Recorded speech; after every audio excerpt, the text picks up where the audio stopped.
Don Daniel, muchas gracias por estos minutos. Sabemos que no habrá otro costarricense que tenga una agenda más apretada que usted en estos días, así es que gracias por estos minutos y voy a entrar en materia de una vez. ¿Cuál es su opinión y su diagnóstico de cómo está enfrentando Costa Rica esta segunda ola pandémica, don Daniel?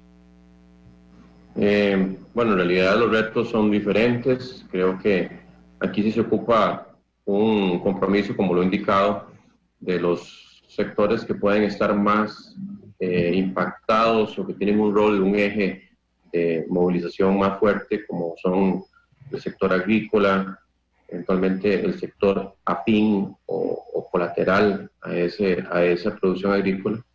Y lo que hablábamos también, pues otros sectores que sobre todo pues pueden echar mano o tienen más relación con el asunto migratorio, ¿verdad? Con el país vecino del norte, con Nicaragua. Pues sabemos que en este momento hay una transición muy importante en ese país y que, pues, por más que nosotros igual hagamos el asunto de inspecciones, de supervisiones, ocupamos de verdad que el apoyo de esos empresarios, que sea el compromiso máximo, que ellos entiendan que tienen que trabajar muy de lleno con la disminución de la exposición al resto de la población, al resto de las comunidades, cuando detectamos o se detectan síntomas, ¿verdad? Que hay que empezar también a tener una transparencia en la declaración de los síntomas, hacer intervenciones para ver si hay personas positivas, todo lo que es, como le digo, la contención de que no haya exposición hacia otras poblaciones. Porque en realidad eso es los demás casos que podemos tener. Aquí hay un asunto también complejo en el sentido de que muchos de los casos que tenemos fuera de esos sectores tienen muchas veces un potencial de contención por la orden sanitaria y el cumplimiento de la misma más fácil, pero en esas zonas productivas se hace en realidad, como le digo, más difícil hacer esa supervisión de toda la extensión de la producción agrícola en el país, que no estoy diciendo que todas las producciones agrícolas se comportan de manera homogénea, pero sí es cierto que existe un impacto, en este momento ya lo estamos viendo en las cifras, que es muy importante hacia ese sector. Y yo creo que igual eso no puede tampoco quitarle impulso, quitarle importancia al cumplimiento de las medidas de los protocolos en la retoma de las otras actividades que hemos venido manejando y de la gente en sí, de los trabajos, que se continúe con el teletrabajo, que hagamos un asunto fuerte en lo que es la supervisión y cumplimiento de los protocolos en restaurantes, en cines, en otras actividades, ¿verdad? Porque eso siempre va a estar vigente y justamente el no cuidado de esos protocolos, en este momento tenemos esa amenaza sanitaria desde el punto de vista de los migrantes irregulares, pero el asunto de la presencia del virus y el riesgo de que se produzcan brotes se va a dar hasta que no tengamos una inmunidad colectiva importante, ¿verdad? Una inmunidad de rebaño, que sabemos que incluso hay retos en ese sentido, porque de la inmunidad de rebaño se habla de que se alcanza con el 70% de toda la población que ya haya estado inmune. Hay países que han tenido una apertura completa de que están las enfermedades combinadas pasando y apenas han alcanzado un 6-7% de inmunidad. Y eso es lo que nos dice, incluso la inmunidad no sabemos cuánto puede durar. O sea, una persona que ya alcanzó un nivel de estatus de inmunidad, sabemos que estos virus se pierde la inmunidad, no es una inmunidad de por vida como la del sarampión. Entonces, la dinámica que tenemos que seguir en medio de las olas pandémicas que podemos ir teniendo es de disciplina, es de cumplimiento, es de compromiso, es de entender que el escenario de que no queremos, ¿verdad? De la saturación de los servicios está siempre ahí presente y es algo potencial, ¿verdad?, que estamos viviendo. Ministro, yo no pretendo que esté atento a todo lo que dice la prensa durante esta pandemia, pero yo había hecho la crítica al Ministerio de Salud de que era muy enriquecedor conocer los detalles no personales, por supuesto, eso es privado, sino los detalles del contagio que justamente han ido brindando en esta segunda ola pandémica. Es decir, cuando nos entran y nos dicen, no solo son casos, por ejemplo, en San Carlos, sino que tiene que ver con una conducta en particular, que son trabajadores de empresas agrícolas que tienen ciertos comportamientos. ¿Cuánto pesa esto? ¿Cuánto pesa esto para que las personas de ese sector tomen las medidas que está recomendando el Ministerio de Salud y el resto de ciudadanos sigamos fuertes con las medidas ya conocidas por todos, ministro?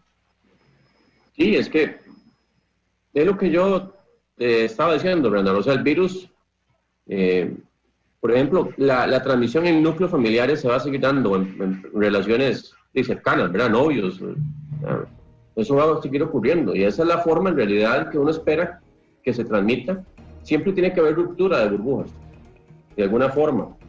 La ruptura posiblemente se da a nivel laboral. Si uno sigue los protocolos, pues obviamente esa capacidad de ruptura de burbujas se minimiza, pero es imposible tener un 100% de cumplimiento de no ruptura de burbujas, de no ruptura de las medidas sanitarias. Así es como el virus sigue su curso. Como indicaba anteriormente, el asunto de la transmisión tan fuerte que hay en Nicaragua, pues eso es ineludible. Y yo sé que mucha gente dice, pero ¿por qué no hacen esto? ¿Por qué no hacen el otro? O sea, es muy difícil. Ya ustedes saben que hemos estado trabajando con fuerza pública y es una frontera muy porosa. Y el reforzamiento se ha dado y ha sido posiblemente sin precedentes en el asunto de tratar de hacer el control migratorio, ¿verdad?, de las personas que entran de forma irregular. Pero lo que sí es cierto es que, pues obviamente ellos vienen aquí por tres cosas, básicamente, o porque ya tienen un trabajo, porque vienen a buscar trabajo, porque son familiares que vienen a acompañar o, ¿verdad?, a estar ahí con esas personas. Y en esa dinámica y en esa complejidad donde justamente se presenta qué más podemos hacer, qué otras medidas podemos tomar, y ya es parte de lo que estamos haciendo, un acercamiento también incluso con la parte del MAC, el Ministerio de Agricultura y Ganadería, un trabajo más de lleno con los empresarios, el mismo asunto de incorporar de otras variables que tal vez no hemos estado visualizando desde un inicio y que ahora se convierten en asuntos más importantes, porque es lo que yo digo, la dinámica, los momentos epidemiológicos, los riesgos que tienen que ser afrontados en su momento. Uno no puede tampoco tener, ¿verdad?, como decir, exactamente en 2 meses el asunto se va a activar en Golfito o en la zona sur, ¿verdad?, porque ya va a haber un movimiento de tal forma. Uno puede tratar de planificar y hay proyecciones incluso que se pueden hacer por cantón. Lo cierto es que esas proyecciones no son simplemente una forma de orientarse uno, pero decir exactamente qué fenómeno va a ocurrir, en qué momento, no es tan fácil, ¿verdad? Uno tiene que tratar de adaptar rápidamente el contexto de respuesta al momento epidemiológico. Ministro, sin embargo, usted tiene muchos más datos que yo, por supuesto, y entiendo la gravedad de lo que está pasando en Nicaragua, pero los datos que nosotros tenemos, digo, que ustedes nos brindan, parecía que muchos cosas, extranjeros en condición irregular que se hayan traído el COVID de Nicaragua. No digo que no haya ninguno, lo que digo es que hay pocos, en términos generales, ministro. Lo que sí te puedo decir, Randall, es que ese asunto pues ha ido incrementándose conforme también ha ido incrementándose la circulación en Nicaragua. O sea, ha habido una relación proporcional de ese aumento de situaciones y que obviamente está impactando a nuestro país. Entonces, si hay personas, si hay extranjeros en condición irregular que han importado casos a Costa Rica. Es lo esperable y es justamente parte también de lo que ha estado ocurriendo. O sea, pero eso yo creo que eso es algo que tal vez, aunque no lo hemos dicho así tan rotundamente, es como le digo, esperable. O sea, es que es por el asunto de la permeabilidad de la frontera y la transmisión tan importante que existe en ese país. O sea, eso es totalmente proporcional. O sea, ese impacto no podemos desligarlo de los momentos epidemiológicos que estamos viendo en los dos países. Un país como Costa Rica, que tenemos una cantidad de mucho más fuerte de personas susceptibles, y un país como Nicaragua que, pues igual, con la transmisión que tiene, posiblemente alcance una inmunidad más alta que la de nosotros en no tanto tiempo, pero que igual no va a ser tan alta, como dice. Claro. Ministro, pero digamos, sí tenemos el conocimiento. Entiendo si usted me dice, es que no se lo puedo decir, pero digamos, sí sabemos si hay extranjeros en condición irregular que ingresaron a Costa Rica con COVID, eso sí lo sabemos. O sea, si tienen el dato ustedes, más allá de que no me lo pueda confirmar por un tema de privacidad.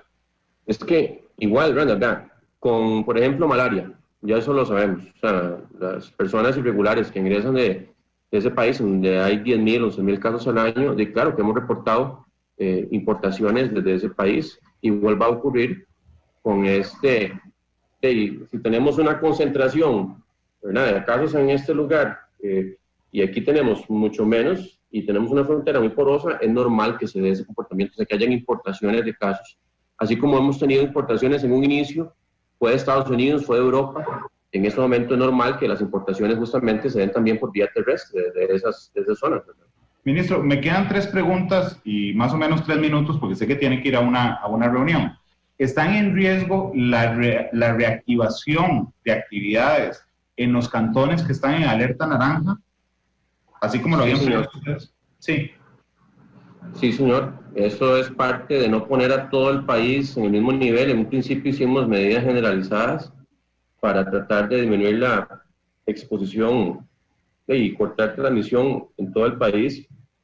Sin embargo, desde un inicio se planteó la posibilidad de que conforme avanzáramos y viéramos el comportamiento del virus, se podían plantear disminución de actividades o de reactivaciones en zonas específicas. Así que aquí, dentro de las opciones que estamos manejando, una de ellas, pues sí, es incluso ir a un manejo un poco más restrictivo en esas zonas, pero no es necesariamente la decisión que se va a tomar. Estamos, como lo digo, tratando de plantear la estrategia. Ya tenemos algunas acciones que se han ido tomando, pero vamos a ver si logramos concretar esa estrategia de no facilitar o de más bien impedir al máximo la salida de casos desde esos sectores hacia medios comunitarios o otros sectores. Ministro, la penúltima pregunta. Hay medidas, perdón, yo he conversado con varios ministros a lo largo de esta pandemia, económico, seguridad, y entonces siempre me dicen lo que Daniel diga, lo que Daniel diga. A esta altura de la pandemia, ¿hay algunas posiciones o decisiones que usted ha tenido que matizar en esa discusión con el resto de miembros del Consejo de Gobierno o se ha hecho realmente lo que usted ha pedido, ministro? Sí, señor, en eso hay cosas que uno, por ejemplo, puede decir, bueno, el enganche y el desenganche, que lo planteamos inicialmente como la única medida, que cuando nos dimos cuenta que operativamente eso no era del todo factible para el 100%, pues entonces establecimos otras medidas que igual, pues, consideran o más bien o llevan a tener una protección importante a la población. Yo en todo momento pienso que ha sido una conversación totalmente, obviamente el presidente siempre ha dicho, en este momento el comandante es el ministro de Salud. Y por dicho hemos tenido mucha apertura de conversar, de explorar opciones, de ver qué alternativas, de lo que uno considera en un momento que es lo más adecuado, pues posiblemente al transcurso de los días vemos que hay otras opciones que no se habían considerado y que pueden tomarse siempre protegiendo la salud de la población. Yo me sentiría sumamente incómodo y posiblemente no, es algo que no va conmigo, ¿verdad? De estar tomando decisiones que no están protegiendo la salud de la población. Entonces yo creo que aquí hemos actuado verdaderamente como un bloque, había sido un apoyo, yo diría que las experiencias más bonitas en ese sentido para un ministro, ¿verdad? Sentir ese apoyo de prácticamente todos los ministros y el presidente, ¿verdad? Que estamos aquí con esa consigna clara y que a ese propósito hemos ido desde un inicio, ¿verdad? Y seguimos firmes en eso, de tratar de que no se nos descompense la curva y que no tengamos un disparo de casos. Sabemos que igual, si seguimos en una actividad completamente restrictiva, donde lindísimo, ¿verdad? La curva nunca se va a disparar o nunca va, no disparar, sino a aumentar, porque sabemos que igual en esto hay modulaciones, lo que no queremos es la exponencialidad. Curvas van a haber, olas van a haber, eso es innegable. Pero aquí siempre la búsqueda es no colapsar los servicios. La transmisión va a seguir. Hay que ponerle play a la película. Recuerdo de ese ejemplo suyo. Ministro, la última pregunta tiene que ver con las muertes. Hoy se registró la 12ª muerte por COVID muy cerca aquí en el Hospital México. Yo entiendo que el Ministerio Mínimo de Transparencia informó sobre la muerte número 11, que no tenemos claro si es con o por COVID. ¿Se ha hecho alguna averiguación de este caso en las últimas horas? Porque realmente, genera muchísima atención la particularidad del caso de esta paciente que falleció en la clínica de Huatuso. Porque por lo que le oí ayer, usted cree, pero esa es su opinión, de que es una muerte con COVID, no necesariamente por COVID, ministro. Yo diría, Ronald, que no hay todavía datos suficientes. Ya hay un informe de patología forense que van a ampliar, van a hacer un análisis de más órganos, van a ver todo, tratar de establecer cuál fue la secuencia que llevó a la muerte de la paciente, y eso es normal. Nosotros siempre estamos acostumbrados en medicina a que es el patólogo el que al final uno hace toda la discusión clínica de que pudo haber sido esto, que pudo haber sido lo otro, pero el que determina exactamente qué fue lo que llevó a la muerte es patología forense, y ellos ya nos dijeron, estamos haciendo ese análisis ampliado. nosotros lo comunicamos proactivamente justamente para no provocar suspicacias, para que la gente no dijera que estábamos ahí ocultando y que entonces era un caso y que entonces pueden haber más casos como ese. Más bien es para garantizar a la gente que estamos procediendo cuando se amerita en todas las acciones que se requiere para establecer los diagnósticos posibles. Ya tenemos aquí un punto de partida. Sí, efectivamente tenía COVID, tenía un edema pulmonar, pero resulta que tenía algunas anomalías, por ejemplo, menstruales. Podía perfectamente tener, por ejemplo, una sepsis ¿verdad? Generalizada, un problema en el útero. Eso se va a determinar con el análisis más profundo que vaya a llevar a cabo patología forense. Entonces tenemos 11 muertes confirmadas por COVID. Igual cuando tuvimos en el 2009, ¿se acuerda la pandemia de influenza? Claro. Nosotros íbamos reportando las que eran por o con. Y después hubo una comisión que fue incluso posterior, que ya depuró todos los datos y dijo, estos son por y estos murieron con. Pero eso no, o sea, nosotros aquí vamos informando, en realidad es parte del trabajo que hacemos y ese análisis un poco más depurado se va a empezar a hacer ya en estos próximos días, donde vamos a formar un grupo y vamos a analizar un poco más. En realidad son relativamente pocos fallecimientos, ¿verdad? Aunque todos lamentables, pero sabemos de que igual esto puede aumentar, ¿verdad? Y va a aumentar, de hecho, va a aumentar en los siguientes meses, ¿verdad? Es imposible pensar que vamos a mantenernos en 11 o en 12 o en 13, o sea, eso van a haber más fallecimientos y ocupamos también ese tipo de análisis dentro de esto. Lo que pasa es que muchos de los análisis anteriores, si se puede decir, ya teníamos un poco más de conocimiento del paciente, por qué fue que ingresó a la UCI, qué exámenes habían complementarios, fue una complicación o no una complicación por el COVID-19, parte de todos los análisis que se tienen que ir haciendo y que posiblemente al final digamos, ok, los que verdaderamente fueron por COVID, fueron de esos 12, fueron 7, fueron 8, pero eso es parte de lo que tenemos que hacer ahora en ese análisis. Ministro, muchas gracias. Yo lo conozco desde hace años en su calidad profesional y personal. Le deseo la mejor de las suertes y fuerza, además, porque yo creo que usted ha sentido el cariño, el apoyo a Costa Rica, sé que recibe las críticas de una manera constructiva y bueno, le deseo la mejor de las suertes, ministro. Muchas gracias. Gracias, Rana, muchas gracias y siempre un saludo y ahí esperemos algún día ya poder estar de nuevo ahí en el set para que escoja canción y se tome el café. Ministro, gracias. Sí, señor.